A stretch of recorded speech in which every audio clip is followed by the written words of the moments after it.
You. अच्छा, thank you for reminding. अच्छा, इसमें अब यहाँ पे आ जाता है एंकाइलोसिस स्पॉन्डिलाइटिस की, वो जो है वो दे देते हैं पिक्चर।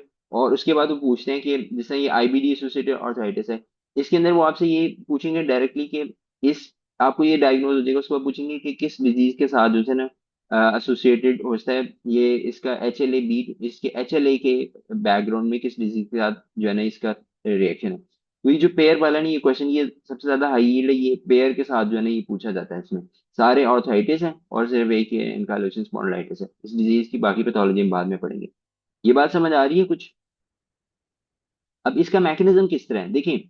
अगर HLA-B27 है, लेट्स से ये डिफेक्टिव होगी, ठीक है, तो जिस सेल के अंदर, लेट्स से कि सोराइटिक ऑर्थराइटिस है ना, तो जॉइंट के अंदर जो सेल है, अब जो जॉइंट के अंदर जो सेल है, साइनोवियम में लेट्स से की मिसाल लेते हैं, वो सेल को, अब देखिए, अब जब उसके पास टी सेल आएगा, फॉलो करें बात को, टी सेल आएगा या एन के सेल आएगा उसके पास, तो वो आके इसको कहेगा ना भाई अपनी आईडी बताओ अपनी, कौन हो तुम।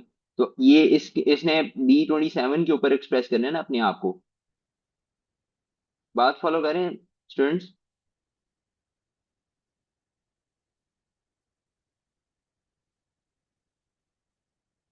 ठीक है, इसने B27 के ऊपर जो अपनी प्रोटीन है ना उनको एक्सप्रेस करके अपनी आईडी बतानी है। अब अगर इसकी B27 म्यूटेटेड होगी तो टी सेल जो है वो इसको आइडेंटिफाई नहीं करेगा, वो इसको क्या करेगा, डिस्ट्रॉय कर देगा।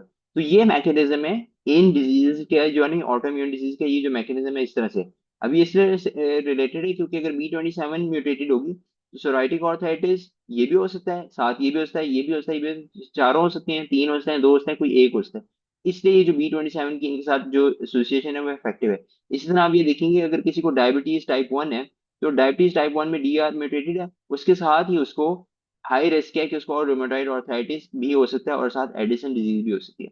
ठीक है, तो ये जो HLA की जो है ना ये इस तरह से इंपॉर्टेंट है। इनके साथ इसका ये इनका जो सारे ये मेमोराइज किस तरह करना है उसकी फिक्र ना करें, वो साथ साथ आपको याद करवा दूंगा मैं जब हम डिजीज पढ़ेंगे। ठीक है,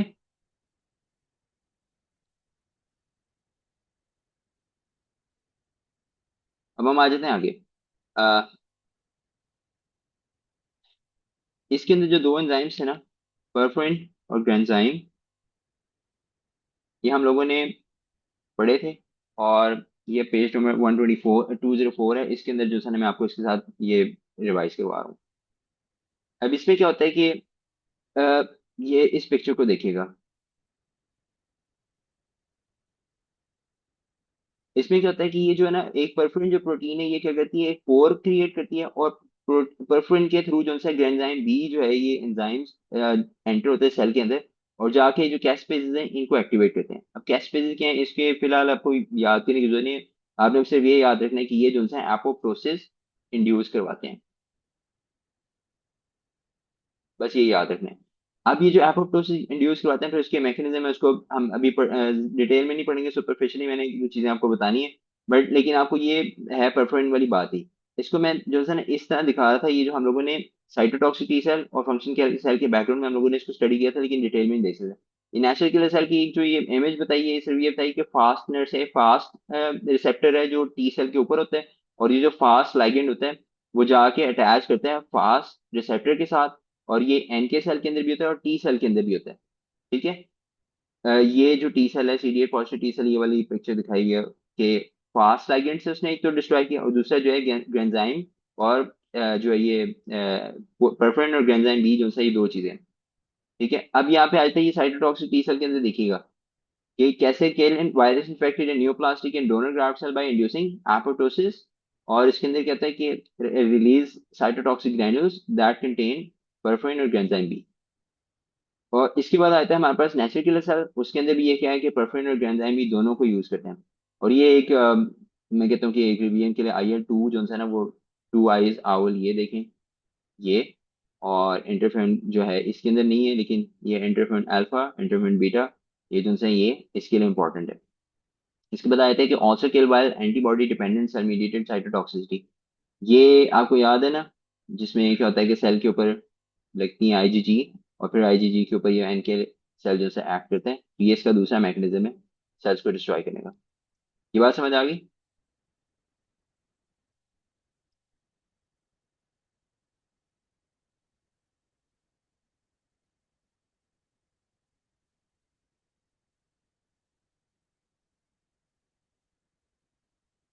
हाँ जी, Fas ligand cytotoxic T cell पे भी होता है, दोनों पे होता है, नेचुरल किलर सेल और साइटोटॉक्सिक टी सेल दोनों पे होता है। अब यहाँ पे जो टेक्स्ट बुक पिक्चर है, ताकि कार्टून से हटके जो अगर हम देख रहे हैं तो उसके अंदर क्या है ये देख लेते हैं। ये देखिएगा साइटोटॉक्सिक टी सेल है, और इसने जाके जो है फास्ट रिसेप्टर के साथ इसने किया है इंटरेक्ट। और यहाँ पे एडिशनली एक चीज कह रहे हैं कि जो टीएनएफ अल्फा होता है ना, वो भी जाके टीएनएफ रिसेप्टर पे लगते हैं। ये दोनों जो है ना साथ में मिलके जो है एक्ट करते हैं। और जब ये दोनों आपस में मिल जाते हैं, तो ये बेसिकली ये जो टीएनएफ अल्फा है ना, वो ये खुद रिलीज नहीं करा, वो मैक्रोफेज ने रिलीज किया, वो जाके इसके ऊपर एक्ट करे। तो ये दोनों चीजें जब होंगी तो ये साथ जो है ना टी सेल प्रोफेनर एंजाइम भी रिलीज करेगा। ये इनको कहते हैं, ये एक्सट्रिंसिक पाथवे है, सेल के बाहर से जो डेथ सिग्नल आ रहा है ना, ये वो चीज है। अ, इसको अगर आप देखेंगे, release of granules containing protein, ये साथ बार द रेपिटेशन है, फॉर्म्स ऑफ ओरी, जो मैंने बात कर दी वही चीज है। आपने अपनी बुक पे आपने हाईलाइट करना है, कर लें। ज्यादा मैं कहूंगा, मैं रिकमेंड करूंगा हाईलाइट ना करें, बस जो इंपॉर्टेंट चीज है जो आपको लगता है कि भूल जाएगी सिर्फ वो हाईलाइट करें।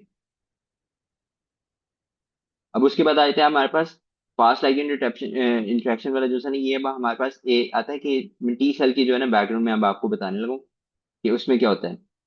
हम्म, देखता हूँ मैं टी सेल वाली स्लाइड ऐड की है ही नहीं, लेकिन मैं आपको ना रिवाइज करवाता हूँ थोड़ा सा। आपको याद है कि जो टी सेल होते हैं CD8 और CD4 पॉजिटिव जो होते हैं, शुरू में होता है कि बोन मैरो से बनते हैं, और बोन मैरो के ऊपर जब बनते हैं तो इसके ऊपर डबल पॉजिटिव होते हैं, CD8 भी होता है और CD4 भी होता है। इसको कहते हैं डबल पॉजिटिव। और ये जो इंसान है ये कॉर्टेक्स जो होता है ना थाइमस का, कॉर्टेक्स उसके अंदर होते हैं। इस इमेज से थोड़ा सा आइडिया ले लेते हैं। जो थाइमस के बाहर वाला एरिया होता है, इसमें पहले बताते हैं कि इमेच्योर के अंदर दोनों ही जो है ना डबल नेगेटिव होता है। फिर उसके बाद क्या होता है, दोनों डबल पॉजिटिव हो जाते हैं। पहले कोई भी रिसेप्टर नहीं होता, फिर बाद में दोनों रिसेप्टर्स हो जाते हैं। उसके बाद फिर क्या होता है कि जैसे जैसे ये जब मैं जो है ना मेडुला की तरफ मूव कर रहे होते हैं, तो इसके अंदर क्या होता है कि ये जो डबल पॉजिटिव सेल हैं वो इंटरेक्ट करते हैं बॉडी की पेप्टाइड के साथ। अगर तो ये बॉडी के पेप्टाइड के साथ लाइटली बाइंड करते हैं, तो क्या होता है कि इनको सर्वाइवल सिग्नल मिल जाता है, या आप कह लें कि इनको जिंदा रहने की परमिशन मिल जाती है। अगर ये इसके साथ बहुत टाइटली बाइंड करते हैं, तो इनका क्या होता है, एपोप्टोसिस हो जाता है। ये बात समझ आ रही है?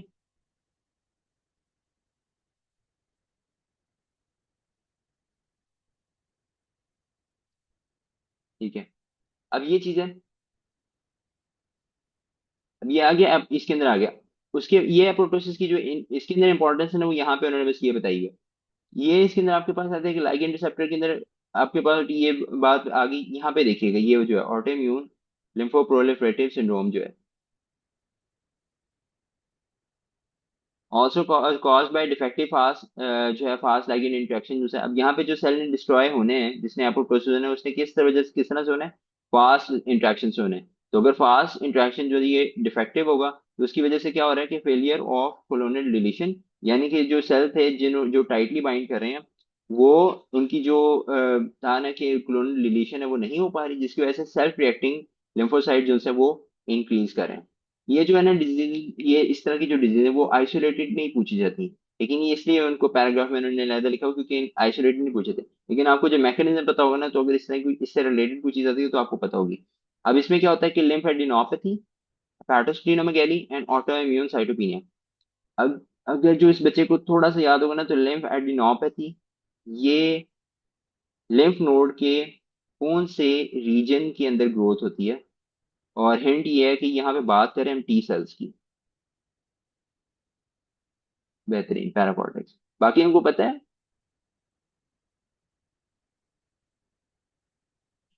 ठीक है, पैराकॉर्टेक्स। वायरस कौन सा था, किसी बच्चे ने बहुत पहले वायरस भी बोला था जब पहले मैंने पूछा था क्वेश्चन तो।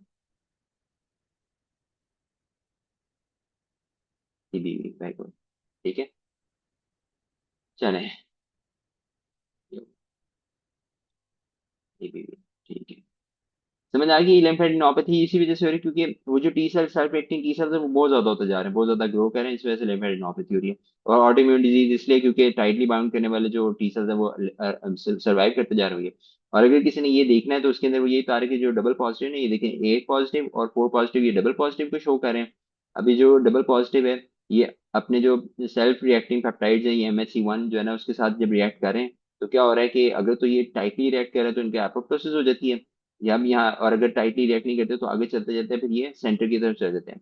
सेंटर में क्या होता है कि सॉरी, यहाँ पे ना यहाँ पे देखते हैं कि अगर तो लाइटली बाइंड किया तो चलते रहते हैं, अगर तो बिल्कुल बाइंड नहीं किया तो फिर एपोप्टोसिस है। लेकिन जब मेडुला में जाते हैं वहां पे जाके अगर टाइटली बाइंड करते हैं तो फिर वहां पे एपोप्टोसिस होते हैं, मेडुला के अंदर टाइटली, और यहाँ पे नो बाइंडिंग। ये बस इसका है। बहुत ज्यादा डिटेल बुक में तो नहीं लिखी हुई, लेकिन ये है कि it's good to have an idea. और उसके बाद फिर क्या होता है, यहाँ से डिफरेंशिएट होकर CD4 लैदा होता है, CD8 पॉजिटिव लैदा हो जाता है। देखिए यहाँ तक कोई क्वेश्चन तो नहीं है। ये वाली स्लाइड भी क्लियर हो गई है।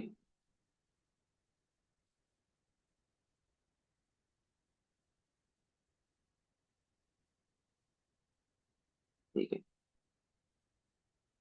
अब यहाँ पे आए थे हम एप्टोसिस के अंदर। यहाँ पे ATP डिपेंडेंट जो है प्रोग्राम सेल डेथ है, और इंट्रिंसिक एक्सट्रिंसिक को परफेक्ट एंजाइम तीन पाथवेज है। हम लोगों ने अभी एक्सट्रिंसिक पढ़ लिया, और हम लोगों ने ये परफेक्ट एंजाइम पाथवे भी पढ़ लिया। इंट्रिंसिक जो है हम बाद में पढ़ेंगे। उसके बाद आता है कि ये दोनों क्या कहते हैं, एक्टिवेट कैस्पेजेस को, ये साइटोसोलिक प्रोटीज है।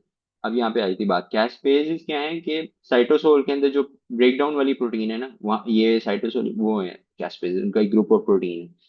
उसके बाद क्या होता है कि cell breakdown including cell shrinkage, chromatin condensation, membrane blebbing and formation of apoptotic bodies bodies which are phagocytosed. इस स्लाइड में देखते हैं कि अब हो क्या रहा है कि जो बहुत आराम से सेल के अंदर जो सारे कैस्पेजेस गए, उन्होंने जाके सेल के जो स्ट्रक्चर है उनको बड़े लाइटली ब्रेक डाउन करना शुरू कर दिया। उसके अंदर क्या है, न्यूक्लियस की भी ब्रेक डाउन हुई है, बड़ी फ्रेगमेंटेशन हुई। और साथ जो है ना, जो मटेरियल था ये ब्लब की सूरत में बन के बाहर चला गया।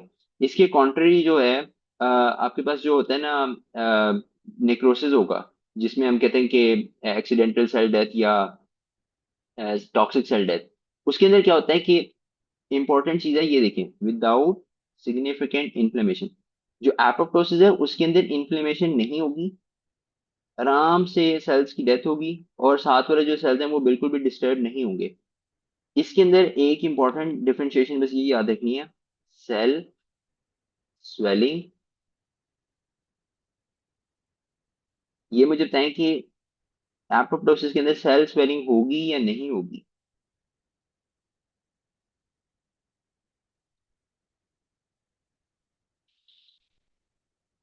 नहीं होगी, ठीक है।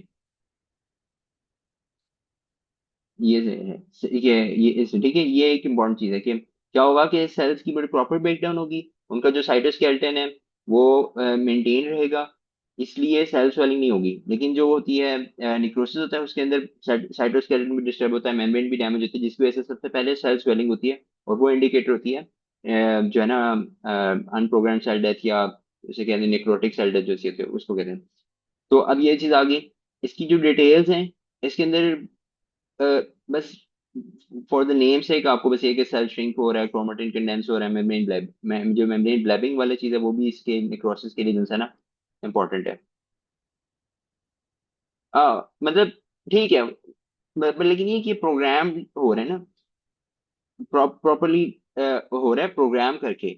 जो निक्रोसिस है उसके अंदर प्रोग्राम नहीं होती, एकदम से जो है ना लाइसोसोमल एंजाइम्स आ जाएंगे, ये है इस वजह से। इसके अंदर आपको जो मैंने एक सेल स्वेलिंग वाली बात कही है, ये आपने एपोप्टोसिस के और नेक्रोसिस के जो है इसके अंदर उसके कॉन्ट्रास्ट में ये याद रखनी है, मेम्ब्रेन ब्लैबिंग, ये चीज याद रखनी है। और उसके बाद जो है ना एक और चीज है, अ, ये DNA लैडरिंग, ये मेरे ख्याल से।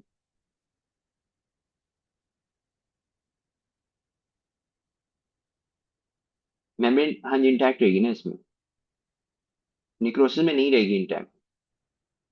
ठीक है, आपने सही बता दिया, वो बताया कि निक्रो वो चीज़ है, मेम्ब्रेन इंटैक्ट है। ठीक है, ये साथ जो लैडरिंग है ना, ये अब इम्पोर्टेंट फिनोमेना है, इसको हम देखते हैं। तो सॉर्ट ऑफ ये एक ये आ गई, ये और तीन चीजें जो से नहीं, ये तो इंपॉर्टेंट हैं जो आपको जहन में रखनी ही रखनी है। डीएनए लैडरिंग जो से नहीं, ये पर्टिकुलरली क्वेश्चन में टेस्ट करते हैं। उसमें वो ये बताता है कि जी सेल था, वो कोई टिश्यू था, वो जो सा ना पहले ग्रो किया ड्यूरिंग डेवलपमेंट, और उसके बाद वो रिग्रेस हो रहा था, तो जब उन्होंने इसको इलेक्ट्रोफोरेसिस पे देखा, तो उसके अंदर 180 के मल्टीपल जो सा ना वो फ्रेगमेंट्स आ रहे थे, 180 360 इस तरह कुछ लिखा होगा इसमें। तो आपको जब इस तरह की चीज़ है ना 180 के इसके मल्टीपल में कुछ चीज़ आ रहे हैं, तो आपको ये पता होना चाहिए कि ये सेल लैडरिंग की बात करें। अब सेल डेडिंग होती क्यों है? क्योंकि जब ये जो है ना शुरू में ये फर्स्ट के इनिशियल पेजेस में है, लेकिन इसलिए मैं डिटेल में नहीं बता रहा, बस सिर्फ आपको ये बता रहा हूँ कि थोड़ा सा आइडिया लेने कि जो डीएनए होता है डबल हेलिक्स होता है ना, वो इस तरह क्या होता है कि हिस्टोन प्रोटीन होते हैं, उसके इर्द जो है ना ये दो दफा सर्कल खाता है, और फिर आगे अगली स्टोन के ऊपर इसने सर्कल खाता है और इसने आगे चलता जाता है। ये जो डबल सर्कल खा के जो डीएनए ये जो स्ट्रक्चर बनता है ना, इसको कहते हैं न्यूक्लियोसोम। ठीक है, हिस्टोन प्रोटीन के इर्द गिर्द दो दफा जब डीएनए वाउंड होता है, तो वो जो स्ट्रक्चर बनता है उसको कहते हैं न्यूक्लियोसोम। अब क्या होता है कि ये जो न्यूक्लियोसोम है, इसकी जब ब्रेकडाउन होती है ना, यहाँ से लेके न्यूक्लियोसोम के ऊपर से नहीं ब्रेकडाउन होती, न्यूक्लियोसोम्स के दरमियान में ब्रेकडाउन होती है। अब वो जब दरमियान में ब्रेकडाउन हो रही है, तो ये जो सेगमेंट बनता है ना डीएनए का, ये 180 बेस पेयर्स होते हैं। ठीक है, तो ये 180 बेस पेयर अगर यहाँ से ब्रेकडाउन होगी तो 360 हो जाएंगे, लेकिन इसके दरमियान में ब्रेकडाउन नहीं होती। तो ये जो डीएनए लैडरिंग है, ये एक इंपॉर्टेंट इंडिकेटर कह लें या इंपॉर्टेंट फिनोमेना है एपोप्टोसिस को आइडेंटिफाई करेगा। ये बात समझ आ रही है?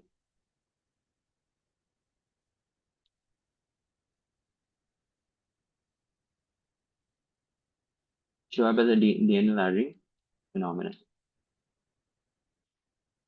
अब इसके अंदर एक जो चीज है, हम प्रोटीन्स के बारे में जब डिटेल में जब करेंगे ना, ये इसको भी हम लोगों ने अलग जब बायोकेमिस्ट्री शुरू करेंगे तो पढ़ेंगे।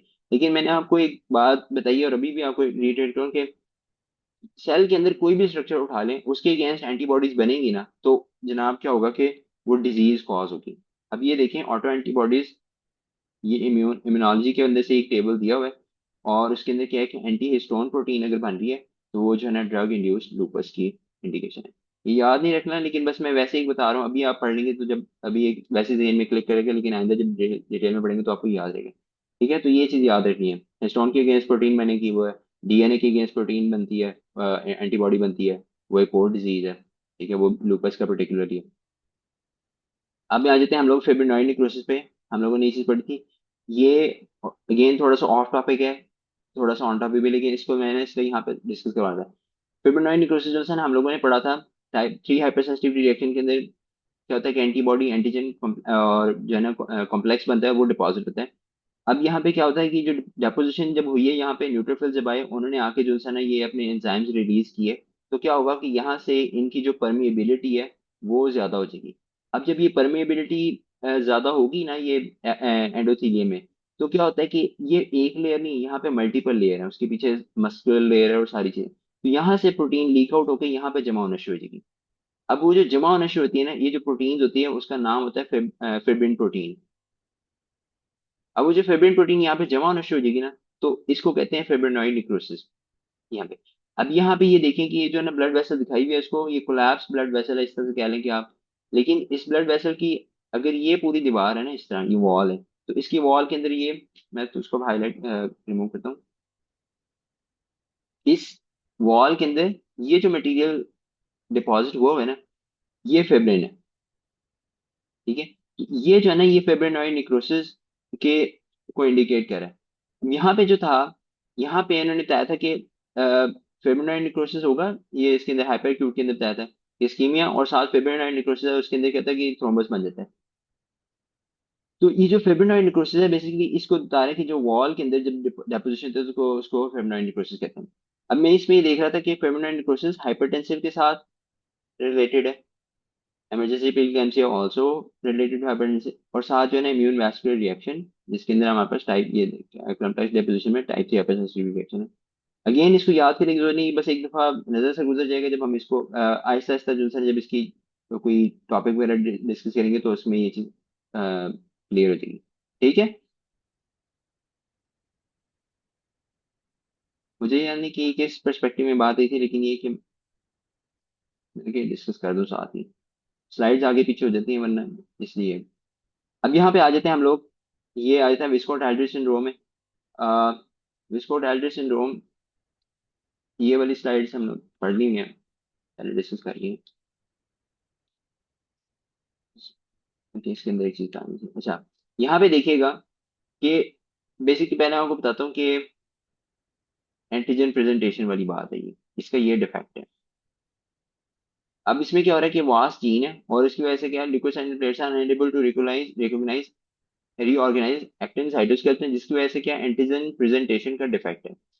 अब एंटीजन प्रेजेंटेशन का डिफेक्ट से क्या रिलेटेड है, यही बात आ जाती है कि ये एमएचसी है, बेशक ये बन रही है, लेकिन अब ये सेल की जो सरफेस है उसके ऊपर प्रेजेंट नहीं हो रही।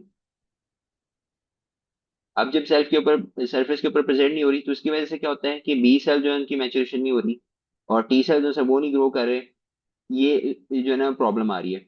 और साथ ही साथ क्या है कि जो प्लेटलेट्स हैं, उनको भी, उनकी भी जो है ना वो ग्रोथ नहीं सही तरह से हो पा रही। वो इससे डायरेक्टली रिलेटेड नहीं है, इसका मैकेनिज्म अननोन है कि क्यों नहीं होती, लेकिन वो ग्रो नहीं हो पा रहे। तो साथ ही क्या हो रहा है कि हमारे पास जो है बी सेल मेच्योर नहीं हो रहे, और उसकी वजह से आईजीजी और आईजीएम जो है वो प्रॉपर नहीं बन रही। तो जो क्लास स्विचिंग है आईजी और आईजीए, ये किसी अनरेगुलेटेड मैकेनिज्म है कि वो, ये ज्यादा बन रही है लेकिन ये कम हो रही है। ठीक है। तो ये जो है ना बड़ी एक अनरिलेटेड सी डिजीज है ना, तो ये किसी इस फैक्टर में ज्यादा अच्छी तरह से फिट होती है, क्योंकि ज्यादा ये डिफेक्ट इसका प्लेटलेट वाला डिफेक्ट ज्यादा है, और ना ही इसमें जो है क्या कहते हैं प्लेटलेट्स में डायरेक्टली आ रही थी। लेकिन बेसिकली यहाँ पे जो इसको डिस्कशन है वो ये है कि इंक्रीज रिस्क ऑफ जो है कि ऑटो इम्यून डिजीज, साथ जो है ना डिक्रीज इम्यूनिटी।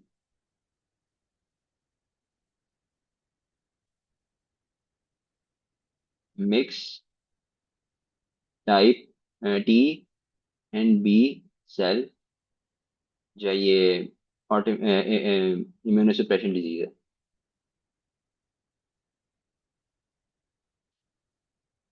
ये बात आई नो कि समझ नहीं आई, बड़ी कंफ्यूजिंग सी बात है, लेकिन मैं इसमें सिर्फ जो आपको एक बिग पिक्चर देता हूँ, फिर आपको थोड़ी सी आइडिया हो जाएगा। विस्कोट एल्ड्रिच सिंड्रोम के अंदर क्या होता है, एक वास जीन होती है, जिसकी वजह से जो ये एमएचसी क्लास मॉलिक्यूल्स हैं, ये प्रॉपरली, सॉरी एमएचसी नहीं, एंटीजन, हाँ, एमएचसी क्लास मॉलिक्यूल्स की वजह से एंटीजन जो है वो प्रॉपरली प्रेजेंट नहीं होती। अब जब एंटीजन प्रॉपरली प्रेजेंट नहीं होती, तो उसकी वजह से क्या होता है कि एंटीजन किन को प्रेजेंट होनी थी, बी सेल को या टी सेल को प्रेजेंट होनी है। तो बी सेल और टी सेल जो है वो अपना फंक्शन प्रॉपरली परफॉर्म नहीं कर पाते, जिसकी वजह से क्या होता है कि इम्यूनोसप्रेशन होती है। तो ये इस डिजीज का जो क्रक्स है ना, वो सिर्फ ये है कि इम्प्रॉपर एंटीजन प्रेजेंटेशन की वजह से टी सेल और बी सेल का फंक्शन डिफेक्टेड होता है, जिसकी वजह से इम्यूनोसप्रेशन होती है। इस वजह से ये मिक्स जो है जो है ना मिक्स इम्यूनोसप्रेशन डिजीज है, उसके साथ वो इसके ग्रुप के अंदर ऐड हुई है। लेकिन इसका जो ज्यादा प्रॉब्लम है वो है हमारे पास एक्जिमा के साथ और थ्रोम्बोसाइटोपिनिया के साथ है। ये मेन चीजें ही हैं। रिकरेंट पायोजेनिक इन्फेक्शन इसके साथ है, इसके इसमें होते हैं। लेकिन इसके अंदर क्या होता है कि एलर्जी और ये थ्रोम्बोसाइटोपिनिया नहीं ज्यादा इंपॉर्टेंट है, कि प्लेटलेट डिक्रीज हो जाते हैं, साइज के अंदर प्लेटलेट्स की जो शेप है वो डिसरप्टेड होती है, और ये चीजें। इसमें लेकिन दूसरी फाइंडिंग है कि आईजीए इंक्रीज होगा, और जो है आईजी नॉर्मल हो गई है, लेकिन फ्यू एंड स्मॉलर प्लेटलेट्स, ये इंपॉर्टेंट चीज है याद रखने की।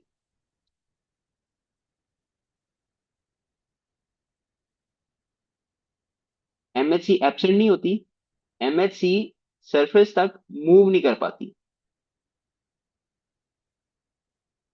एमएससी प्रेजेंट होती है, लेकिन उसको मूव करने वाली जो चीज नहीं है। अब इसके अंदर से कोई बच्चा बता सकता है कि अगर दो तीन पॉइंट्स क्या पिक किए हैं।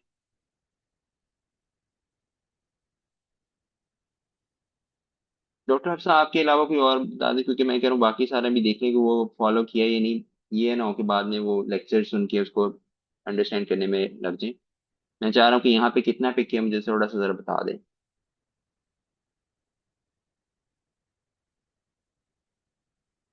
डॉक्टर अक्सा, डॉक्टर दुर्नवे, आप काइंडली बताइएगा, रिपीट करने की जरूरत है या नहीं।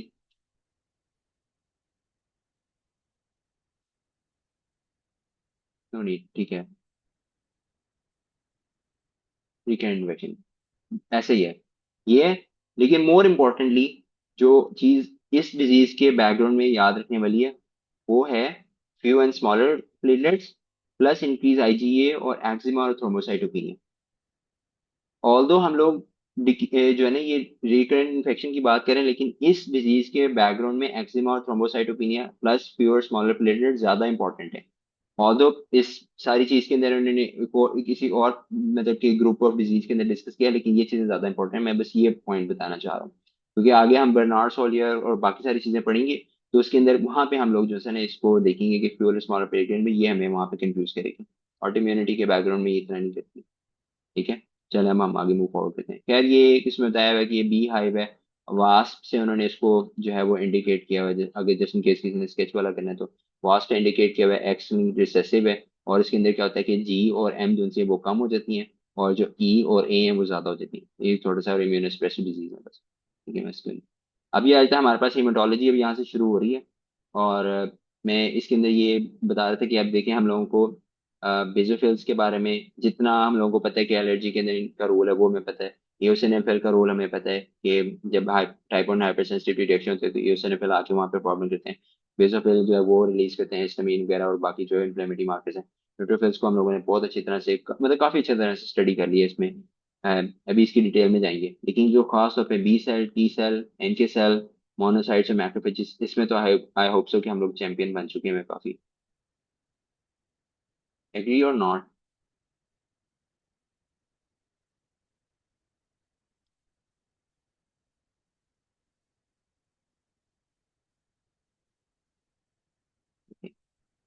तो इसके साथ अब जो है ना हम लोग इस इसके आज जो डिजीज पढ़ रहे हैं वो बेसिक हम यही पढ़ रहे हैं कि यहाँ से बी सेल है, बी सेल से प्लाज्मा सेल, और प्लाज्मा सेल की जो डिसऑर्डर है उसके बारे में हमें पढ़ना है। मैं इसके अंदर आप लोगों को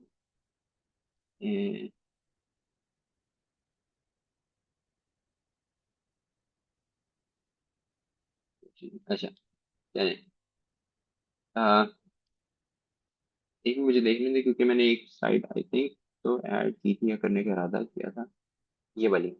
यहाँ पे ये बस याद रखना है आपने कि प्लाज्मा सेल और मेमोरी बी सेल ये बन रहे हैं बी सेल से। ठीक है, ये एक चीज थी। और दूसरी चीज ये आ गई थी कि इस वाले के अंदर इससे याद रखने जिस तरह से भी कि क्लास स्विचिंग जो है ना वो इसका इंपॉर्टेंट फंक्शन है। यहाँ पे बी सेल का। अब हम इसको यहाँ से शुरू करते हैं। इसमें जो बी सेल है उसकी इंडिकेशन दी हुई है, मार्कर जो CD19, 20, 21 है। और इसमें फिर होता है कि बी सेल से आगे प्लाज्मा सेल बन जाते हैं। अच्छा हाँ, यहाँ पे इंपॉर्टेंट बात थी। सबसे पहले बी सेल जो है ना वो अपना सफर शुरू करते हैं बोन मैरो से। ये जरा गौर से देखिएगा। बोन मैरो में ग्रो बनते हैं। बोन मैरो से इसके अंदर ग्रो करके फिर ये चले जाते हैं सेकेंडरी लिम्फोइड ऑर्गन में। सेकेंडरी लिम्फोइड ऑर्गन में जाके ये एंटीजन के साथ, एंटीजन प्रेजेंटिंग सेल्स, एंटीजन जो दूसरी एंटीजन होते हैं उनके साथ इंटरेक्ट करते हैं। इंटरेक्ट करके जब ये मेच्योर हो जाते हैं तो उसके बाद सेकेंडरी में, वैसे पहले यहाँ पे प्राइमरी में जाते हैं ना, प्राइमरी में जब ये एंटीजन के साथ रिएक्ट करते हैं फिर सेकेंडरी में जाते हैं, वहां पे जाके इनकी हाइपर म्यूटेशन होती है और क्लास स्विचिंग होती है। वो करके उसके बाद फिर वापस आ जाते हैं बोन मैरो में। ये बात समझ आ गई? ये अब इसको अब थोड़ा सा देते हैं। ये हमें पता है जी, इमीडिएट ह्यूमरल इम्यून रिस्पॉन्स है, इनेट रिस्पॉन्स का पार्ट नहीं है ये। Originate from stem cell in the bone marrow, जिसे मैंने बताया, and mature in the marrow. Bone marrow में ही हुए फिर मेच्योर भी वहीं पे हुए। उसके बाद क्या, migrate to peripheral lymphoid tissue. उसके अंदर फॉलिकल्स के अंदर, व्हाइट पल्प ऑफ स्प्लीन के अंदर, और अनकैप्सुलेटेड लिम्फोइड टिश्यू के अंदर। तीनों के अंदर से किसी भी जगह जा सकते हैं। When antigen is encountered, beta cell differentiate into plasma cells which produce antibodies, and memory cells can function as APC, antigen presenting cells as well। ऐसे ही है, बिल्कुल ऐसे ही है। हम सॉरी अगर मैंने इसके ये सॉरी ये जो चैट में डॉक्टर ने बताया कि प्राइमरी फॉलिकल में एंटीजन के साथ रिएक्ट करते हैं और सेकेंडरी फॉलिकल में मेच्योर होते हैं। हम सॉरी मैंने अगर इससे कोई ऑपोजिट बताइए बात। मैच्योर बेसिकली सेकेंडरी फॉलिकल के अंदर हाइपर मैच्योरेशन है और क्लास स्विचिंग है, उसकी बात मैं अभी आपको अगली स्लाइड में बताता हूँ। सो फार सो गुड एवरीवन।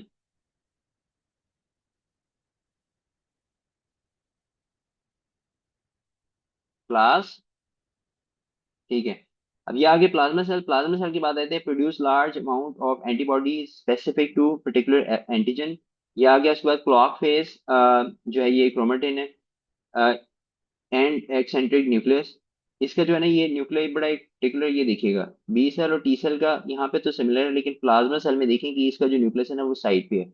ये एक इसका डिफरेंशिएटिंग फैक्टर है। इसमें भी देखें एक्सेंट्रिक न्यूक्लियस है, सेंट्रिक न्यूक्लियस ये देखें साइड पे, नोटिस कर रहे हैं। अबंडेंट रफ एंडोप्लाज्म रेटिकुलम, क्योंकि उन्होंने बहुत ज्यादा प्रोटीन बनानी होती है, make sense. Well developed Golgi British, again make sense. यहाँ पे उन्होंने गोल्जी ब्रिटिस को दिखाया हुआ है, इतना क्लिक कुछ चीज है, लेकिन अगर आप इसको ये देखें ना थोड़ा सा ये ब्लैब से टाइप बने हुए, तो उसको ये बेसिकली इंडिकेट कर रहा है। फाउंड इन बोन मैरो, जैसा मैंने बताया कि दोबारा बोन मैरो में वापस चले जाते हैं, and normally do not circulate in peripheral blood, normally नहीं करते। सो अगर आप इन आपको ये नजर आ रहा है पेरिफेरल ब्लड में, इसका मतलब है कि इट कुड बी डिजीज और मोस्ट लाइकली मल्टीपल माइलोमा होगा। क्लॉफेज जो क्रोमेटिन है, इसको मैं बांध देता हूँ। ये क्लॉफेज जो है ना ये इस तरह से देखें, ये डार्क एरिया, फिर इस तरह, और ये इस तरह करके ना इस तरह ना, ये क्लॉफेज टाइप है कि घड़ी की सुइयां इस तरह से। ठीक है, समझ आ गई। अब यहाँ पे बेसिकली ये वाली जो लाइन है ना ये एक इंपॉर्टेंट है, इसको नोट डाउन कीजिएगा। Produce large amount of antibody specific to a particular antigen. अगर ये प्लाज्मा सेल है, इसने अपनी लाइफ टाइम में डिसाइड कर लिया ना कि इसने आईजीजी बनानी है, तो फिर ये आईजीजी ही बनाएगा, फिर और नहीं बनाएगा। तो और उसी पर्टिकुलर एंटीजन के अगेंस्ट ही बनाएगा। तो ये एक चीज है, ये नोटिस करने वाली है। क्लास की तो बात नहीं मैं इसके बारे में कहता, लेकिन जो आईजीजी जिस एंटीजन के अगेंस्ट बनाएगा उसी एंटीजन के अगेंस्ट ये सेल बनाएगा। ये चीज याद रखने वाली, आगे इंपॉर्टेंट होती है, मल्टीपल माइलोमे में आएगा। अब यहाँ पे ये वाली चीज दोबारा से रिपीट है, उसके अंदर आ देते हैं। अब क्या हो रहा है कि मल्टीपल माइलोमा में क्या है कि यहाँ तक जो हमें हम लोग को यहाँ पे प्लाज्मा सेल पता लग गया। अब ये जो एक सेल था ना जिसने डिसाइड कर लिया कि मैंने एक पर्टिकुलर एंटीजन के अगेंस्ट एंटीबॉडी बनानी है, ये एक जो सेल है ना, अगर ये बहुत ज्यादा ओवर ग्रो करना शुरू कर देता है ना, इसकी डिवीजन ज्यादा, तो इसको कहते हैं मल्टीपल माइलोमा। इसमें क्या होता है कि over production of IgG basically, इसमें होता है IgG more than IgA, more than IgG, IG light chain. मतलब कि यही है कि आईजीजी जो है वो कॉमन, मोस्ट कॉमनली क्या होता है कि मोस्ट कॉमन केसेस में आईजीजी ज्यादा बनती है, लेकिन आईजीए भी ज्यादा बन सकती है, और आईजीजी लाइट और सॉरी आईजी लाइट चेन भी जो है वो भी ज्यादा बन सकती है, लेकिन मोस्ट कॉमनली आईजी ज्यादा बनती है। ये समझ आ रही बात की कि बीटा सेल जो है वो पागल हो गया, और वो जो है वो आईजी बनाई जा रहा है।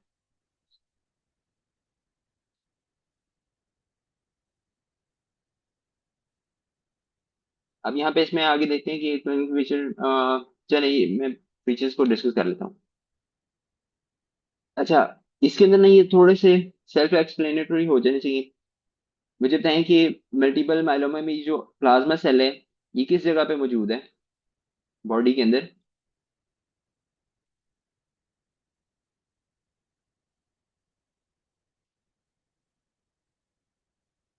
मैरो के अंदर, ठीक हो गया। अब मैरो के अंदर ये क्या कर रहे हैं कि वहां पे बोन को डिसॉल्व कर रहा है, जिसकी वजह से क्या हो रहा है, हाइपर कैल्सीमिया हो जाता है। एक ये फाइंडिंग है जी, क्रैप फाइंडिंग को ना हम लोग करें स्टडी। साइटोकाइन रिलीज एक तो ये है, जिसमें आपके पास IL-1 TNF अल्फा और रैंक एल, अभी रैंक एल का मैं अगली स्लाइड में आपको बताता हूँ। लेकिन IL-1 और जो TNF अल्फा है, अब होता है ना IL-1 वाला था, ये TNF अल्फा दोनों किसको बुलाते हैं, न्यूट्रोफिल को बनाते हैं। न्यूट्रोफिल को वहाँ पे करते हैं, लेकिन न्यूट्रोफिल के साथ जो है ना ये ऑस्टियोक्लास्ट जो है, जो बोन डिसॉल्विंग सेल्स हैं वो भी एक्टिवेट होते हैं वहाँ पे। बायोमैग्नेटिक वो आ गया वहाँ पे, जिसकी वजह से क्या ऑस्टियोक्लास्ट की एक्टिविटी ज्यादा होती है यहाँ पे। उसके बाद आती है रीनल इनसफिशिएंसी। रीनल इनसफिशिएंसी की होती है कि ये जो आईजीजी होती है, इसकी जो लाइट चेन है वो जाके ट्यूब्यूल्स के अंदर स्टक होती है, और वहां पे क्या करते हैं कि जो किडनीज का फंक्शन है उसको हॉल्ट कर देती है, उसको डिस्ट्रॉय करती है, इस वजह से रीनल फाइंडिंग होती है। एनीमिया में क्या होता है कि जब बोन मैरो के अंदर बी सेल्स बहुत ज्यादा ग्रो करना शुरू कर देंगे, तो जो आपका आरबीसीज है वो नहीं ग्रो करेंगे। और बोन लेटिक लीजन जो है ना ये इसके अंदर पंच आउट लीजन जो एक्सरे के अंदर ये आपने आइडेंटिफाई करने, मोस्टली स्कल के अंदर जो है वो आते हैं एग्जाम के अंदर भी। तो इसलिए अगर आपको एक्सरे दिखाते हैं तो आपने इस फाइंडिंग को जहन में रखना है, ये जो इस तरह की ये बने हुए ना लीजन्स, ये आपको देखने हैं आपने कि मल्टीपल माइलोमा की कोई एक भी फाइंडिंग देना साथ ये दे रहे हैं ना, तो आपने स्ट्रेट जंप कर मतलब आपको आइडिया हो जाएगा कि ये मल्टीपल माइलोमा है। या तो उसके बाद ये हमें चीज पता लगी कि इंक्रीज रिस्क ऑफ इन्फेक्शन, तो हमें पता लगे क्योंकि जो बी सेल्स हैं, एक टाइप का बी सेल ग्रो करता जा रहा है, बाकी सारों को ग्रो करने का मौका मिल नहीं रहा, तो रिस्क ऑफ इन्फेक्शन इंक्रीज हो गया। प्राइमरी अमाइलोइडोसिस क्यों होता है? क्योंकि जो लाइट चेन है ये डिपॉजिट होती है। अभी मैं अगली स्लाइड में बताता हूँ। अब जो यूरिन एनालिसिस है, मेश और लाइट, आईजी लाइट चेन, ये क्या होता है आपको ये इस तरह पता है कि एंटीबॉडी जैसे हैवी चेन होती हैं और साथ उनकी लाइट चेन होती है। हैवी चेन जितनी भी बनी है, लेकिन जो लाइट चेन होती है ना वो यूरिन के अंदर स्क्रीट होती हैं, हैवी चेन जो है ब्लड के अंदर जाती हैं। अब वो जो यूरिन के अंदर जब स्क्रीट होती हैं, तो यूरिन एनालिसिस को जब आप करते हैं तो उसके अंदर आपको बेंजोन प्रोटीन यूरिया आता है, जो कि लिपस्टिक पे नहीं आती। लेकिन अगर आप जो उसको कहते हैं यूपैप कहते हैं, यूरिन इलेक्ट्रोफोरेसिस, इलेक्ट्रोफोरेसिस, यूपैप ई आयरन किसी से, लेकिन यू इस तरह होता है urine, urine protein electrophoresis, sorry, UPEP. ठीक है, यूरिन प्रोटीन इलेक्ट्रोफोरेसिस। उसमें होता है, और अगर आप बोन मैरो बायोप्सी करेंगे तो उसके अंदर 10 more than 10% जो है मोनोक्लोनल प्लाज्मा सेल नजर आते हैं। क्लॉक फेस क्रोमेटिन इनका आइडेंटिफाई होता है, और इंट्रासाइटोप्लाज्मिक इंक्लूजन कंटेन आईजीजी। लेकिन ये सारी जो चीजें ये हमने रीड की हैं, लेकिन जो आपको रिटेन करने वाली चीजें वो ये क्रैब फाइंडिंग है, और जो है ना इसके अंदर हाइपर कैल्सीमिया है। ये यहाँ तक बात फॉलो हुई है, मतलब इट सीम्स लाइक कि मैं टेक्स्ट ही पढ़े जा रहा हूँ, लेकिन मैं इसकी तरह आपको जो है ना चीजें बताता हूँ। इस ये थोड़ा सा मेरा था कि टेक्स्ट भी जो होता है ना क्लियर होता है, तो आप एक सेटिस्फेक्शन मिल जाती है कि हम लोगों ने हवाई चीजें नहीं पढ़ी।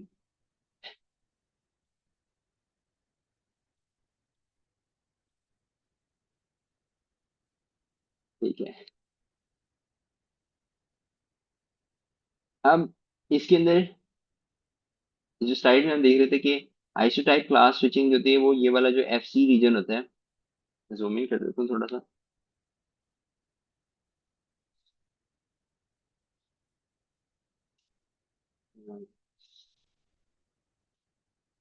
जो होता है इसके अंदर एफ सी क्लास रीजन जो होता है, उससे जो है क्लास स्विचिंग होती है, और ये चीज होता है। तो अब क्या होता है कि क्लास स्विचिंग वाला जो है एक प्लाज्मा सेल है, उसने क्लास स्विचिंग नहीं करा, वही बनता जा रहा है, साथ लाइट चेन है। लाइट चेन जो सी है ये डिपॉजिट नहीं होती, ये डिपॉजिट भी होती है, या और जो है यूरिन के अंदर ये लीक होती है, बाकी बड़ी प्रोटीन थे वो लीक नहीं होती। तो इसलिए लाइट चेन को अगर आप यूरिन प्लाज्मा इलेक्ट्रोफोरेसिस करेंगे तो आपको नजर आती है। इसकी जो याद करने वाली चीज है ना, बेसिकली क्या होता है कि अगर आपके पास ये पेशेंट होता है, तो आपने अगर उसका डायग्नोज करना है, तो आपके पास लेट्स से कि पहले क्लिनिकल फाइंडिंग्स आ गई, उसके बाद जो इनिशियल होता है ना आपके पास टेस्ट चेक करने का, वो यही होता है कि आप यूरिन एनालिसिस करते हैं। उसके अंदर पहले तो क्या होगा कि डिप्स्टिक के ऊपर तो नेगेटिव आ रहा होगा, लेकिन अगर आप यूरिन एनालिसिस प्रॉपर करवाएंगे तो उसके अंदर प्रोटीन यूरिया बहुत ज्यादा आएगा। प्रोटीन यूरिया ज्यादा आएगा, तो आपको इसके अंदर देखेंगे कि अगर इसको कोई किडनी वो तो नहीं है, डायबिटीज वगैरह तो नहीं है, डायबिटीज भी नहीं है, तो फिर आपको जो है ना बाकी फाइंडिंग्स के साथ आप इसको रिलेट करेंगे। तो आप सबसे पहले ऑर्डर करेंगे यूरिन इलेक्ट्रोफोरेसिस, और उसके अंदर आपको जो है बेंजोन प्रोटीन नजर आएंगी, जिसमें आईजीजी लाइट चेन नजर आएगी, तो आपको पता लग जाएगा कि ये मल्टीपल मायलोमा की बात हो रही है। इसमें अब जो है ना मैं आपको दूसरी स्लाइड दिखाता हूँ, ये वाली, ये प्लाज्मा सेल डिस्क्रीजिया के अंदर अब यहाँ से जो है ना इसकी मजीद डिटेल आपको पता लगेगी। अह, पहले मैं आपको ना वैसे ही बताता हूँ कि इसमें चीज़ें क्या। इसको ग्राफ को थोड़ा सा मैं इसको एक्सप्लेन करते हैं, और इसमें से तो कम हो जाते हैं। अब बेसिकली क्या होता है कि अगर आप नॉर्मली सैंपल लेंगे सीरम का, और उसका आप अगर इलेक्ट्रोफोरेसिस करेंगे ना इस तरह से, तो ये जो ग्राफ है ये डिसाइड करता है कि आपके पास एल्ब्यूमिन कितनी है, वो आपको इस तरह पीक शो होगी। अल्फा वन जो सी है, कुछ प्रोटीन होती है जिनकी कॉन्फ़िगरेशन होती है वो अल्फा कॉन्फ़िगरेशन होती है, वो इतनी शो होती है। अल्फा टू इतनी होती है, फिर बीटा होती है, आपको पता है बीटा कॉन्फ़िगरेशन जैसे बीटा प्लेटेड शीट होती है, वो बीटा जो इसमें आती हैं अल्जाइमर में, तो ये बीटा प्लेटेड शीट है, वो नॉर्मल इतनी होती है। जो गैमा प्लेटेड होती है ना, ये इंडिकेट करती हैं हैवी चेन की, जो आईजी की इम्यूनोग्लोबुलिन की जो हैवी चेन है उसको इंडिकेट करेगी। उसकी वजह से जो स्पाइक आती है उसको कहते हैं एम स्पाइक, ना के आईजीएम को इस केस में। इसलिए जो एम स्पाइक है इसके अंदर वो आपसे थोड़ा सा नाम चेंज करके क्वेश्चन स्टेम के अंदर एम स्पाइक देते हैं। आपको ये पता नहीं चाहिए एम कि अगर वो आपके साथ आईजी आगे इम्यूनोग्लोबुलिन की टाइप्स को डिस्कस करें ना, तो आपने आईजीजी की तरफ जाना है, आईजीएम की तरफ नहीं जाना है, क्योंकि ये एम जो है आईजीएम के लिए नहीं है, एम स्पाइक है। Over production of monoclonal immunoglobulin के लिए एम।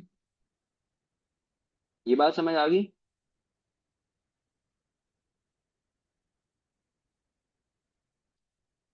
ठीक है। अब यहाँ पे देखिएगा, ये चीज है, मैं इसको हाईलाइट कहता हूँ, ये थोड़ा सा आपको बता दूं सुपरफिशियल के proliferation of single plasma cell clone हम लोगों को पता लग गया। और प्रोडक्शन ऑफ मोनोक्लोनल इम्यूनोग्लोबुलिन ये बात आ गई, ऑल्सो कॉल्ड पैराप्रोटीन जिसका नाम है। ओल्डर एडल्ट के अंदर मोस्टली आती है। और अगर आप सीरम प्लाज्मा इलेक्ट्रोफोरेसिस करवाएंगे तो उसके अंदर मोनोक्लोनल आईजीजी की पीक आएगी, एम स्पाइक आएगी। ये आ गया हमारे पास। और डायग्नोस्टिक कंफर्मेशन से वो आपके पास बोन मैरो बायोप्सी से होती है। पेरिफेरल स्मेयर में रोले रोले फॉर्मेशन है। ये अब रोले फॉर्मेशन क्या है, वो ये है, जब आप माइक्रोस्कोप में देखेंगे तो क्या होता है कि इनके ऊपर जो इन्फ्लेमेटरी मार्कर्स हैं वो साथ लगे होते हैं, तो ये आरबीसी जो है एक दूसरे के ऊपर स्टैक होते हैं, जिस तरह सिक्के के ऊपर सिक्के पड़े होते हैं ना, पॉइंट स्टैक अपीयरेंस है, तो ये रोले फॉर्मेशन होती है। बहुत सारी इन्फ्लेमेशन में आते हैं, लेकिन इसके लिए इम्पोर्टेंट पर्टिकुलर है। उसके बाद यहाँ पे ये स्केच वाली जो चीज़ है, अगर किसी ने मेमोराइज करना है वहां से करना है, तो ये जो क्लॉक फेस है वो यहाँ से दिखाया हुआ है। और इसके अंदर होता है कि बैक पेन जो है, वो बैक पेन जो है मोस्ट इंपॉर्टेंट फाइंडिंग होती है, मतलब more important finding back pain होता है। स्कल का एक्सरे करेंगे तो उसके अंदर पंच आउट लीजन आएगी, लेकिन मैं थोड़ा जूम कर लेता हूँ। स्कल के अंदर जो है वो पंच आउट लीजन आएंगे। ये जो है ना, ये क्लास है बच्चों की ऑस्टियोक्लास्ट जो है वो ज्यादा हो जाते हैं। और हाइपर कैल्सीमिया होती है, क्योंकि इसने मिल्क कार्टन जो है वो ऊपर उठाया हुआ है, तो हाइपर कैल्सीमिया को इंडिकेट करे। और ये जो इसका मास्क इसके क्या कहते हैं, हेलमेट में एम है तो एम स्पाइक को इंडिकेट कर रहा है। और ये जो इसकी लाइट चेन आर्मर है वो शो कर रही है कि लाइट चेन जो है वो ज्यादा होती है। और यहाँ पे ये था कि किडनी के अंदर, यूरिन के अंदर आपके पास लाइट चेन आती है, जिसको जो बेंजोन्स प्रोटीन कहते हैं। यार इसकी डिटेल में अगर आप कहते हैं तो मैं बताता हूँ, वरना इतना इतनी जो चीजें मेमोराइज करनी वो बेसिकली बहुत है। इसमें कोई क्वेश्चन तो नहीं है, इसमें कोई डिटेल तो नहीं और डिस्कस करने वाली कोई चीज अगर पूछनी है तो।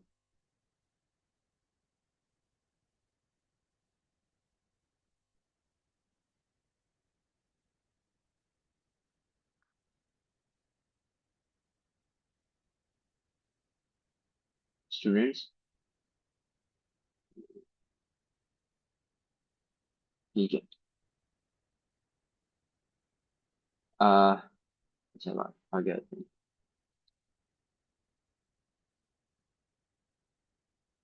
बाकी बच्चों की मुझे फिक्र होती है कि वो लिहाज भी नहीं बोल रहे या समझ नहीं आ रही।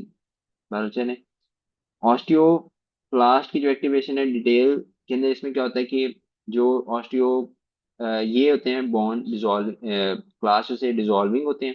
और ये होते हैं जो बोन फॉर्मिंग होते हैं। तो ब्लास्ट जो है मैं मेरे आपने जिस टाइम मेमोराइज करना है, लेकिन जो होता है कि जो है ना एक ब्लास्ट ऑफ सेल है हो रहा है कि जो है ना ग्रो करते हैं, उनकी पार्टी हुई है उस तरह कहने ब्लास्ट हो रहा है, तो ब्लास्ट उसने बहुत ज्यादा ग्रो करते हैं और ये बोन को बनाते हैं। तो होता क्या है कि जो ब्लास्ट है बेसिकली यही सेल्स हैं जो जाके ऑस्टियोक्लास्ट को एक्टिवेट भी करते होते हैं। तो ये एक चीज है, ये एक इंपॉर्टेंट पॉइंट था कि रैंक एल रिसेप्टर जो है ये उसके अंदर है। और रैंक एल रिसेप्टर ही जो है ना मुख्तलिफ सिचुएशंस के अंदर ऑस्टियोक्लास्ट को एक्टिवेट करते हैं। और वही जो सिचुएशन है वो यहाँ पे बेंजोस प्रोटीन के अंदर है कि जो रैंक एल है ऑस्टियोब्लास्ट, बेसिकली ऑस्टियोब्लास्ट इसके अंदर एक्टिवेट नहीं करते।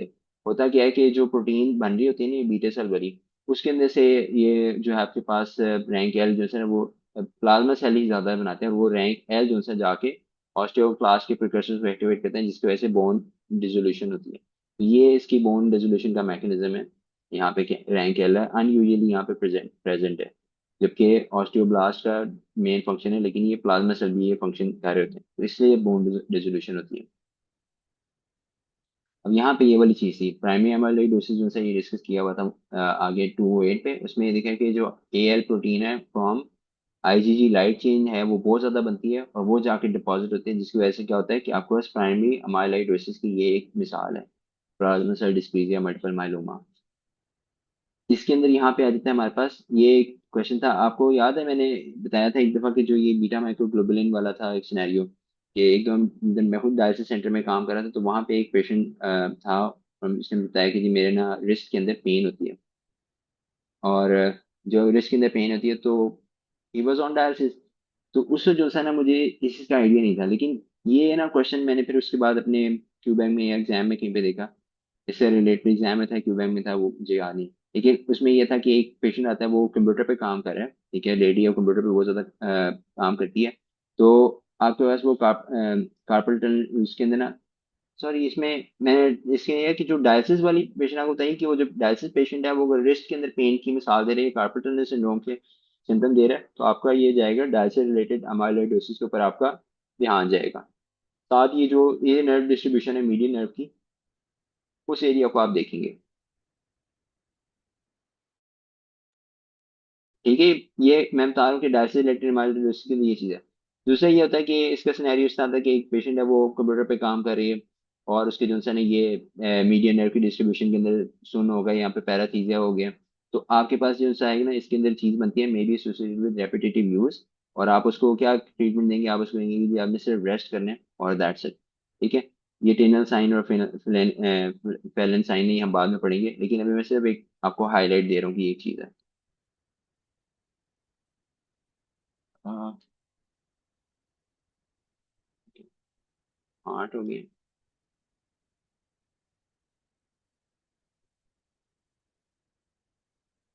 यहाँ तक जो मुझे बताइए वहां तक बात समझ आ गई। यहाँ पे हमारे पास लास्ट कपल ऑफ स्लाइड्स हैं, और उसके बाद ये है कि ये जो है लेक्चर आज का वाइंड अप हो जाएगा। तो अगर तो ब्रेक लेना है तो ब्रेक ले लें, या फिर मुझे बताएं कि मैं एक दफा वाइंड अप करवा दूं, और फिर ये आज की क्लास कंक्लूड करें।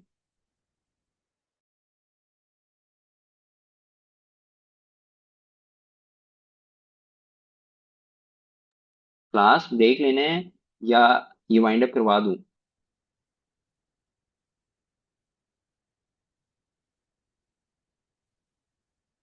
वाइंड अप करवा दूं, ओके। हम लोगों ने ये जो चीजें सारी ये हम लोगों ने स्टडी कर ली थी, और इसके अंदर ये था कि जो नॉर्मल ट्रैक है ना वो यहाँ से, हमने इसमें स्टडी किया था कि एट्रिया और फिर बाद में बंडल ऑफ हेयर्स, और उसके बाद आगे मूव करता था। तो ये वाली जो चीज हम लोगों ने स्टडी की थी ना, मैंने सोचा इसके साथ ही अगर आपको मैं वुल्फ पार्किंसन वाइट सिंड्रोम याद करवा दूंगा तो आपको याद रह जाएगा कि नॉर्मल ट्रैक है ये वाला, इस ट्रैक से इम्पल्स ने मूव करना है। लेकिन सम वुल्फ पार्किंसन वाइट के अंदर क्या होता है कि यहाँ से एक ट्रैक जो है ना वो यहाँ से एक्स्ट्रा ट्रैक आ जाता है। ये बैकमैन बंडल नहीं है, उसके अलावा एक और ट्रैक होता है, उसको कहते हैं बंडल ऑफ केंट। अब वो जो बंडल ऑफ केंट जो है ना वो यहाँ से जाए चला जाए या किसी भी जगह चला जाए, वो जाके क्या कहते हैं कि वेंट्रिकल को अपने तौर पे डिपोलराइज करवाना शुरू हो जाता है। अब जरूरी नहीं है कि उसकी जो स्पीड है वो इसके साथ मैच ही करेगी, मोस्ट लाइकली ऐसा होता है कि वो एट्रिया से गुजर के इस इम्पल्स से पहले ट्रैवल करते हैं। इस इम्पल्स से पहले ट्रैवल करके वो क्या करते हैं कि पहले से ही वेंट्रिकल को डिपोलराइज करवाना शुरू हो जाता है। जब वो वेंट्रिकल को पहले से डिपोलराइज करवाना शुरू होता है तो क्या होता है कि ये जो आपके पास वेव है ना एक्स्ट्रा जो यहाँ से जानी थी, यहाँ से आना शुरू हो जाती है, इसको कहते हैं डेल्टा वेव। तो ये इंडिकेशन है वुल्फ पार्किंसन वाइट सिंड्रोम की। इसलिए अब यहाँ पे जो पिक्चर्स है वो यहाँ पे देखिएगा कि यहाँ पे एट्रिया, एट्रिया से नॉर्मल ट्रैक ये वाला था, लेकिन क्या हो रहा है कि ये जो एक्स्ट्रा बन रहा है यहाँ पे, अगेन ये जो बैकमैन बंडल है उससे हट के एक और ट्रैक दिखाया हुआ है, उससे हट के यहाँ पे आ रहा है, ये एक्सेसरी पाथवे। अब ये यहाँ से जाके इसने वेंट्रिकल को अलहदा जो है डिपोलराइज करवाना शुरू कर दिया, और ये साथ करें। ये जो एक्सेसरी पाथवे है कुछ डायग्राम्स में ये यहाँ से दिखाया होता है, कुछ डायग्राम में ये यहाँ वेंट्रिकल से नीचे से आता हुआ दिखाया होता है।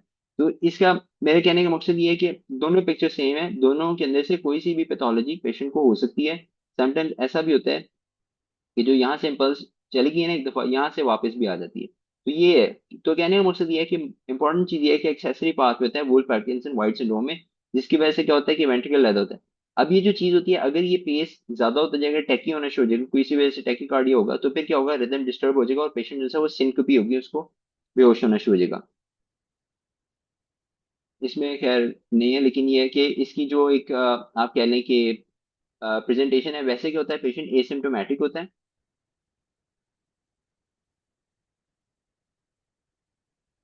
और क्या होता है कि अगर कुछ सिम्टम्स आते भी हैं तो सिनकोपी आती है। और अगर आप उसकी ईसीजी करेंगे तो आपको ईसीजी पर डेल्टा वेव नजर आएगी। ये shorten PR interval, normal normal PR interval ये दिखाया है, लेकिन इसमें दिखाया कि शॉर्टन पीआर इंटरवल में यहाँ तक पीआर इंटरवल चला गया। ठीक है, पीआर इंटरवल एट्रिया की जो है बेसिकली ये बताता है कि एट्रिया की डीपोलराइजेशन से लेके वेंट्रिकल की पोलराइजेशन के तक का टाइम, ये एक प्रॉपर टाइम होना चाहिए। 100 हम लोगों ने देखा था 100 जो है एमएस होता है, लेकिन ये है कि इसके अंदर ये शॉर्टन हो गया जिसकी वजह से वेंट्रिकल को प्रॉपर फिल होने का टाइम नहीं मिलेगा। इसके अंदर आप देख लें most common type of ventricular pre excitation syndrome है, और एक्सेसरी कंडक्शन पाथवे जिसको बंडल ऑफ कैंट कहते हैं, बाईपास स्लो रेट स्लोइंग एवी जो नोड है उसको बाईपास कर रहा है, और क्रैश कैरेक्टरिस्टिक डेल्टा वेव आ रही है। क्यूआर की फाइंडिंग के अंदर शॉर्टन पीआर इंटरवल है। ट्रीटमेंट के अंदर क्या है आपके पास, प्रोकैनामाइड, इब्यूटालाइड है। ये दो जो है ट्रीटमेंट, ये क्या करते हैं कि अ, जो एवी नोड है ना उसको बंडल्स को इनको साथ साथ चलाते हैं। इसके पढ़ेंगे एरिथमिया के साथ ये किस तरह करते हैं, लेकिन खैर ये ट्रीटमेंट है फिलहाल। इसके अंदर जो इंपॉर्टेंट चीज़ है ना वो ये होता है कि आपने A B block, nodal bundle block जो से ब्लॉकिंग ड्रग्स होते हैं वो नहीं देनी चाहिए, जिसमें एडिनोसिन है, कैल्शियम चैनल ब्लॉकर है और बीटा ब्लॉकर है। होता क्या है कि जो अ, अभी एडिनोसिन का और बीटा ब्लॉकर का आपको बताता हूँ कि किस तरह से ये जो है ए बी नोड को ब्लॉक करते हैं। ये आप बंडल नोडल एजिंग जो नोडल ब्लॉकिंग एजेंट है वो क्यों नहीं देंगे, क्योंकि क्या हो रहा है कि आधा करंट है जो यहाँ से गुजर रहा है और आधा करंट है जो यहाँ से गुजर रहा है। अगर आपने एवी नोड जो है ना इसको ब्लॉक कर दिया तो फिर सारा करंट ही यहाँ से गुजरना शुरू हो जाएगा, जिसकी वजह से क्या होगा, सीवियर जो है डेडली जो है वो टैकी होने का चांस होगा। ये बात समझ आई?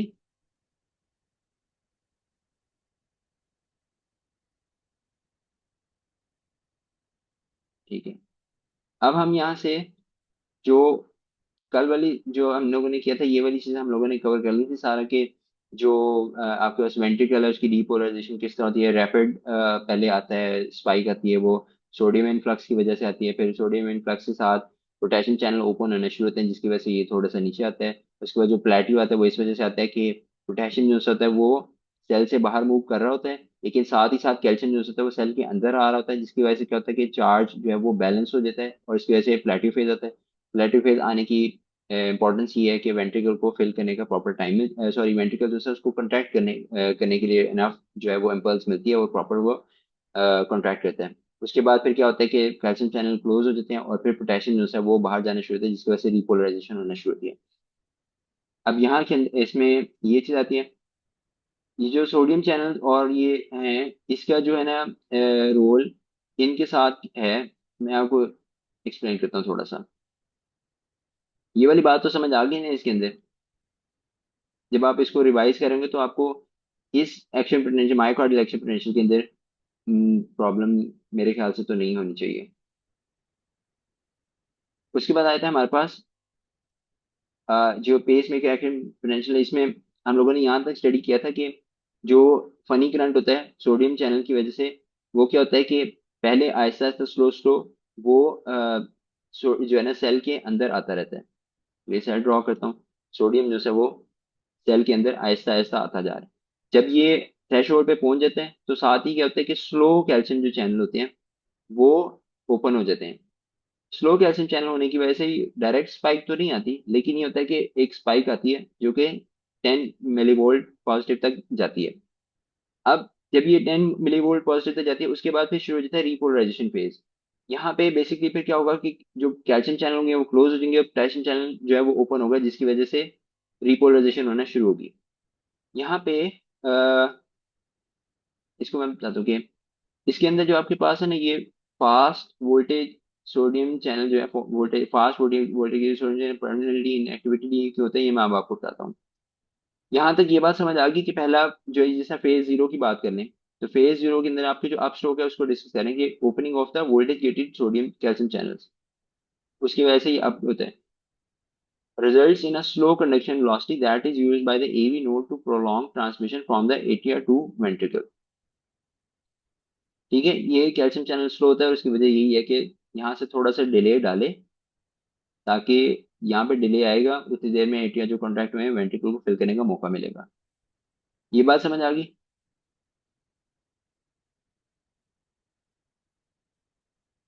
Slow calcium channel, sodium channel slow नहीं होते, सोडियम सोडियम चैनल एक ही होते हैं और वो फास्ट ही होते हैं। ठीक है, वो यहाँ पे इनएक्टिवेट हो जाते हैं। वो मैं भी अब आपको बताता हूँ कि इनएक्टिवेट होने की क्या इंपॉर्टेंस है, वो कैसे इनएक्टिवेट होते हैं।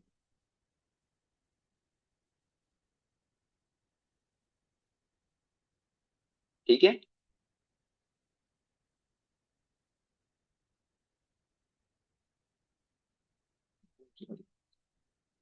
रिपोलराइजेशन के अंदर क्या है, inactivation of the calcium channel, calcium channel यानी कि क्लोज हो गया, और एक्टिवेशन ऑफ पोटेशियम चैनल जिसकी वजह से पोटेशियम इफ्लक्स हो रहा है और रिपोलराइजेशन शुरू हो गई है। उसके बाद आई थी स्लो स्पॉन्टेनियस डायस्टोलिक रिपोलराइजेशन। ये जो हमने किया था कि जो फनी करंट है उसकी वजह से क्या होता है कि जो सॉरी मैंने बताया ना कि fast voltage gated sodium channel है, ये जो है ना ये है कि इसके अंदर जो इस फेज के अंदर फास्ट गेटेड सोडियम चैनल का रोल नहीं है। इसमें सिर्फ ये है कि स्लो जो चैनल है ये फनी करंट जो मिक्स सोडियम प्रेशर चैनल है उसकी वजह से सिर्फ ये स्लो करंट के बाद आ रही है यहाँ पे। और ये ऑटोमेटिसिटी जो है ना ये सिर्फ इसका इंपॉर्टेंट पार्ट है, ये सोडियम चैनल वाली बात है। अ, ठीक है, समझ आइए ना कि फास्ट वोल्टेज जो है ना उसका इस वाले पार्ट में रोल नहीं है, और बेसिकली इसमें भी नहीं है। फास्ट सोडियम चैनल का इस सारे इम्पल्स के अंदर कहीं पे भी कोई रोल नहीं है। सिर्फ स्लो जो पोटेशियम ये इनफ्लक्स और आउटपुट करंट है ना, स्लो करंट है, वो एक चीज है, सिर्फ उसका यहाँ पे रोल है। ठीक है, ये बात यहाँ तक क्लियर है ना?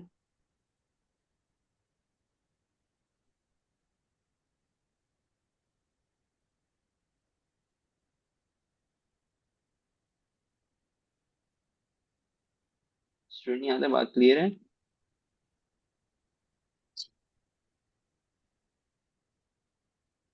अच्छा, मैं समझा दूं, थिंक सो वाली बात नहीं होनी चाहिए। देखिए, यहाँ पे इसके साथ कंपेयर करके देखें, यहाँ पे क्या हुआ जब स्पाइक आनी थी ना, तो फास्ट सोडियम चैनल जो है वो ओपन हुआ, जिसकी वजह से सोडियम बहुत रैपिडली सेल के अंदर एंटर हुआ।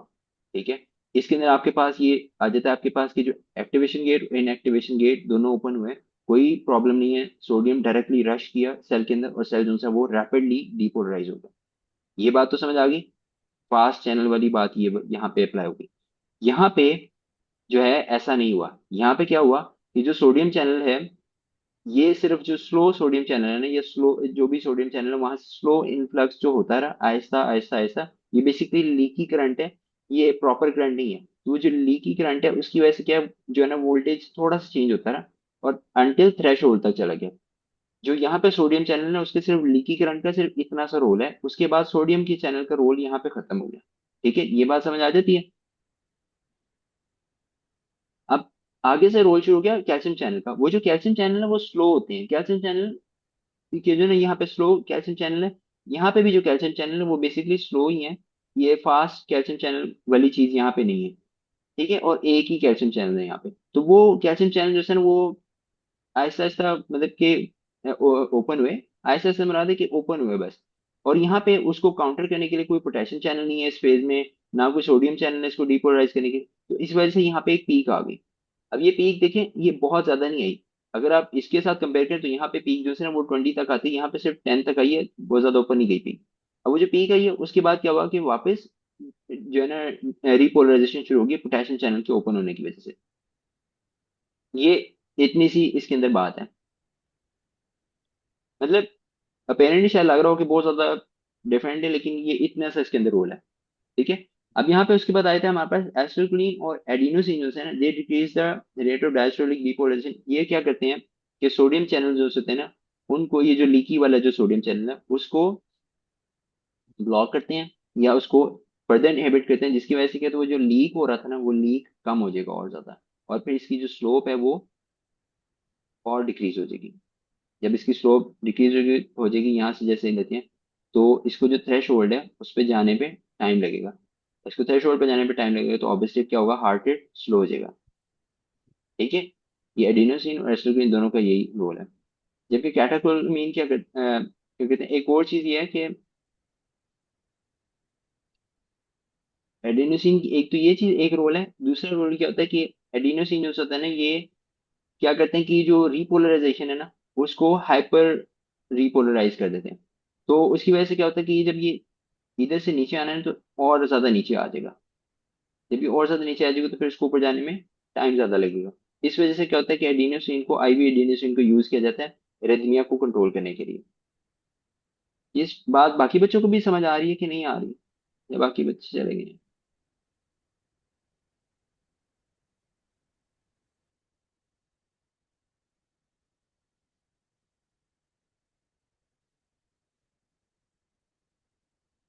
आई होप सो कि पढ़ाने से कोई फायदा हो रहा है। बोलो। अच्छा, ये कैटेकोलिन वाली बात है। इसमें क्या होता ये मैंने बताया कि ये इसमें डीपोलराइजेशन ज्यादा होती है। ये जो कैटेकोलिन के होते हैं कि ये सोडियम चैनल को फैसिलिटेट करते हैं ओपन करने में। तो ये जो लीक हो रहा था ना चैनल, अब उसका जो फ्लो है वो ज्यादा हो जाएगा। जब वो ज्यादा हो जाएगा तो ये जो इसकी स्लोप है वो ज्यादा हो जाएगी, इस तरह हो जाएगी। स्लोप, सॉरी, सांस स्लोप ज्यादा हो जाएगी। जल्दी जल्दी जो है वो एक्शन पोटेंशियल आना शुरू हो जाएंगे। तो ये जो है ना कैटेकोलामीन, एपिनेफ्रिन और एपिनेफ्रिन जो है, तो हमने देखा है कि हार्ट रेट कम हो रहा है तो देते हैं एपिनेफ्रिन, जिसे हार्ट रेट को इंक्रीज करने के लिए देते हैं। तो ये जो है ना एपिनेफ्रिन और नॉर एपिनेफ्रिन का काम है कि कैटेकोलामीन्स इस वजह से हार्ट रेट को ज्यादा करते हैं। ये लिखा भी हुआ है कि sympathetic stimulation increase the chance of that sodium channels open। ठीक है, ये बात आ गई समझ?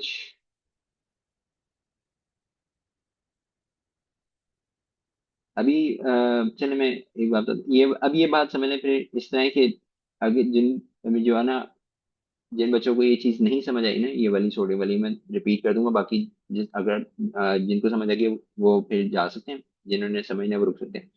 यहाँ पे जो वोल्टेज गेटेड सोडियम चैनल वाली बात है ना, बेसिकली इसकी स्टोरी सिर्फ इतनी सी है कि हम अगर नॉर्मल सेल की बात करें ना, तो नॉर्मल सेल में क्या होता है कि इस तरह नर्व सेल की बात करते हैं लेट्स से, कि यहाँ से जब इम्पल्स ने इधर आना होता है तो क्या होता है कि पहले यहाँ से बाहर होता है पॉजिटिव चार्ज, क्वेश्चन बाहर जा रहा है तो, हाँ सॉरी, सेल के अंदर होता है नेट, सॉरी, हाँ सेल के अंदर नेगेटिव होता है, सेल के बाहर जो होता है पॉजिटिव चार्ज होता है। ठीक है। अब क्या होता है कि जब इम्पल्स आती है ना, तो क्या होता है कि जो यहाँ पे जो चैनल्स होते हैं ना वो ओपन होते हैं। सोडियम चैनल की बात करूँ, सोडियम चैनल ओपन होते हैं, तो सोडियम जो है वो सेल के अंदर आता है, और जो चार्ज है ना यहाँ से ये पॉजिटिव हो जाता है। अब यहाँ पे जो चार्ज पॉजिटिव होगा, तो जिस तरह ये वाला प्रेजेंटेशन में, ये नॉर्मल, ये मैं स्केलेटल मसल की बात करूँ या नर्व मसल की बात, नर्व सेल की बात करूँ, ये कार्डियक मसल की बात नहीं है। तो इस तरह क्या होता है कि ये इम्पल्स इस तरह से आई है। जब ये सोडियम चैनल ओपन होंगे तो क्या होगा कि एक्शन पोटेंशियल ना यहाँ से चेंज होगा। पहले यहाँ पे नेगेटिव था मेम्ब्रेन के क्रॉस, और यहाँ से फिर क्या होगा, पॉजिटिव होना शुरू होगा। जब ये पॉजिटिव हुआ यहाँ पे, तो ये सोडियम चैनल ओपन हुआ।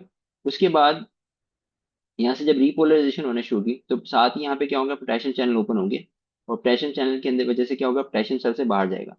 तो अब जब पोटेशियम सेल से बाहर जाएगा ना, तो यहाँ पे टेम्परेली नेगेटिव चार्ज हो जाएगा दोबारा से, यहाँ पे पॉजिटिव हो जाएगा।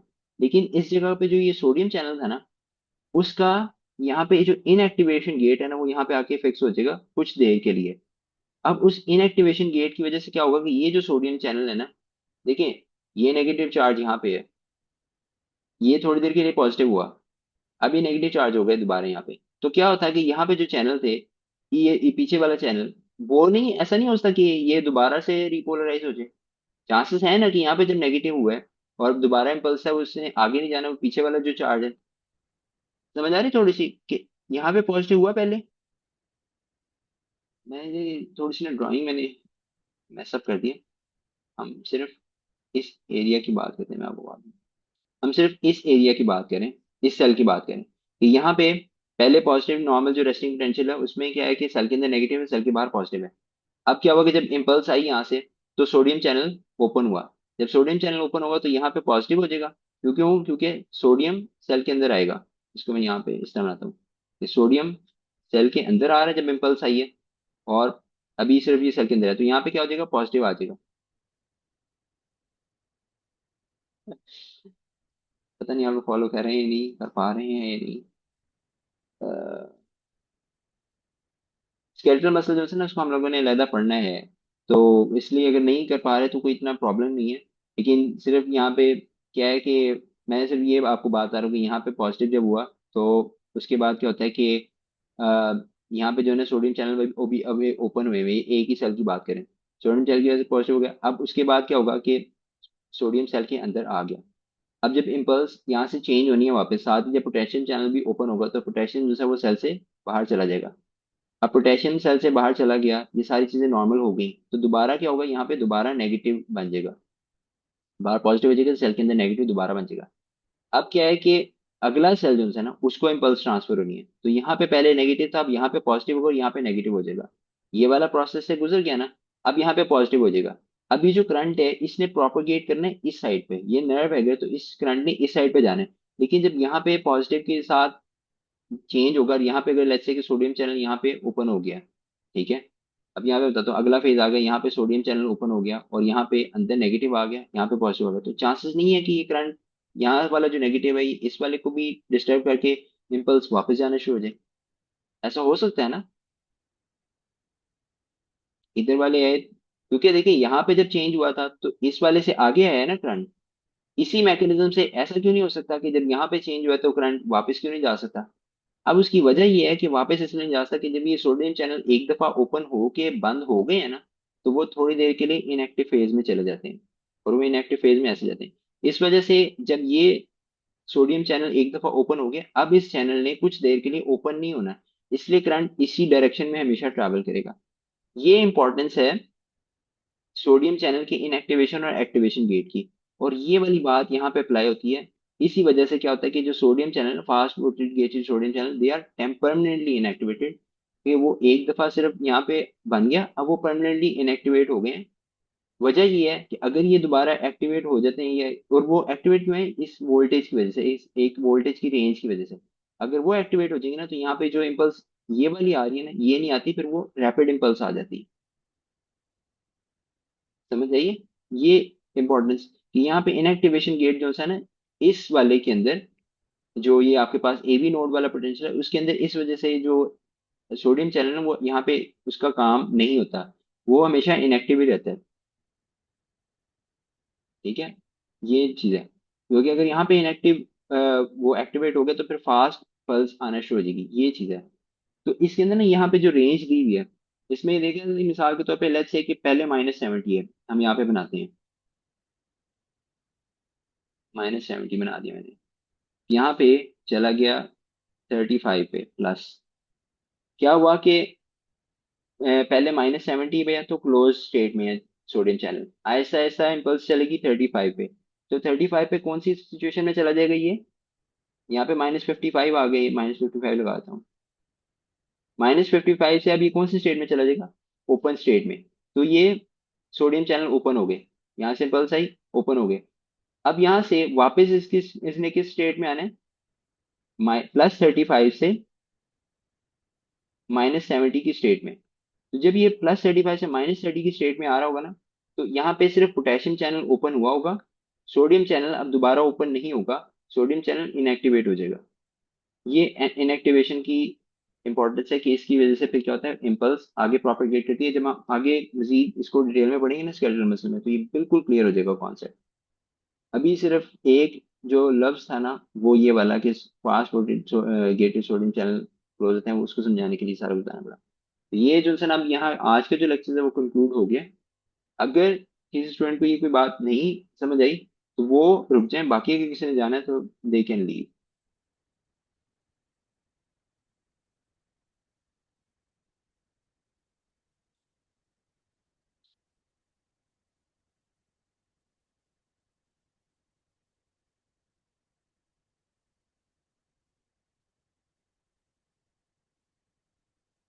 रिकॉर्डिंग और तो नहीं कोई चीज करनी, रिकॉर्डिंग ऑफ कर दूं।